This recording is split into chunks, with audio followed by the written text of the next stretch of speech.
Salut tout le monde, un nouveau petit format que je voudrais essayer pour ce channel, donc c'est par rapport aux ICO, une petite analyse rapide d'une ICO. Là c'est une analyse un peu spéciale parce que c'est l'ICO de Telegram, donc TON, le Telegram Open Network. C'est en fait une petite synthèse de les informations qu'on a en ce moment à propos de cette ICO. Donc la première chose à savoir à propos de Telegram, c'est qu'ils ont aujourd'hui 200 millions d'utilisateurs. C'est extrêmement pertinent d'avoir un produit de ce genre-là avec autant d'utilisateurs qui met en place une ICO parce que ça nous ramène, ça nous rapproche au point de non-retour, celui où on a un grand joueur comme Google, Facebook, Amazon, on a beaucoup parlé d'Amazon, qui décide d'adopter les crypto-monnaies, de les rendre disponibles pour la totalité de son réseau. Là, les gens vont commencer à utiliser les crypto-monnaies sans même le réaliser et on approche de ce point de non-retour où les cryptos deviennent mainstream et complètement utilisés. Et en fait, avec 200 millions d'utilisateurs, potentiellement, Telegram pourrait être cet acteur, surtout qu'une grosse partie de la communauté crypto se trouve sur Telegram, mais vu que c'est aussi un réseau, en fait, c'est un réseau social, de proche en proche, ces gens peuvent aider les autres gens du réseau à tirer profit au maximum de cette nouvelle ICO qui aurait lieu sur Telegram, donc cette nouvelle crypto-monnaie. La majorité des informations qui ont été leakées ont été leakées par CoinDesk et il y a moyen de trouver un document de plusieurs dizaines de pages, je crois qu'il fait 23 pages, ouais, 23 pages au total, qui résume un petit peu ce qu'on sait sur l'ICO. Donc l'ICO, le réseau va s'appeler TON, le Telegram Open Network. Et ce qu'il faut savoir, c'est qu'au total, d'après ce qui a été annoncé, il devrait y avoir 1,3 milliard ou 1,2 milliard de dollars qui seraient levés par cette ICO. C'est énorme. Ça serait la plus grande ICO, enfin la plus grosse ICO qui ait jamais eu lieu. Il y a un truc important par contre ici, c'est que 500 à 600 millions de dollars vont être levés pendant la pre-sale, donc par des investisseurs particuliers, des investisseurs choisis, des investisseurs privés. Ça va pas être un round ouvert à tous. Et la même quantité sera levée pour l'ICO, donc aussi 500 à 600 millions de dollars. Ce que ça signifie aussi, c'est que lors de la véritable ICO, où les 500 à 600 millions de dollars seront levés, le prix sera déjà fixé.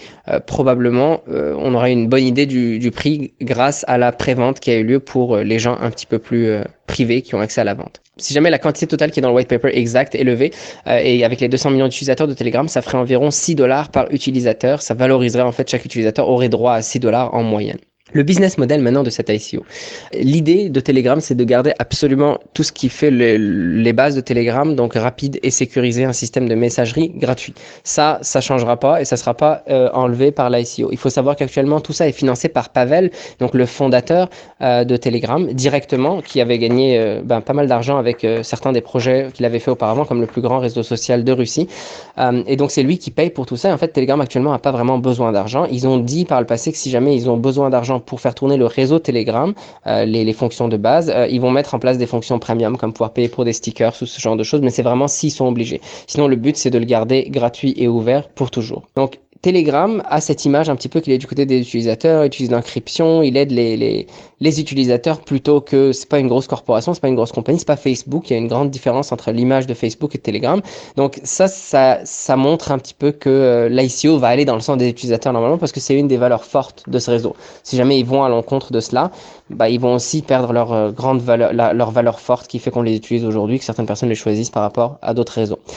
Les tokens de cette ICO vont être appelés les Grams, G-R-A-M, comme Telegram.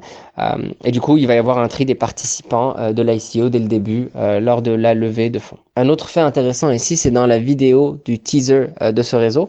C'est Telegram qui disent que eux vont révolutionner la blockchain et pas l'inverse. Et en fait, ça ferait du sens par rapport à ce qu'on a vu un petit peu plus tôt, parce que dans ce cas-là, ça serait Telegram qui ramènerait la blockchain à l'intégralité du monde, qui le rendrait mainstream et pas l'inverse. Donc, ça serait intéressant. Donc, la vidéo, elle décrit la technologie rapidement. Elle dit que le paiement prendrait quelques millisecondes. Il serait rapide.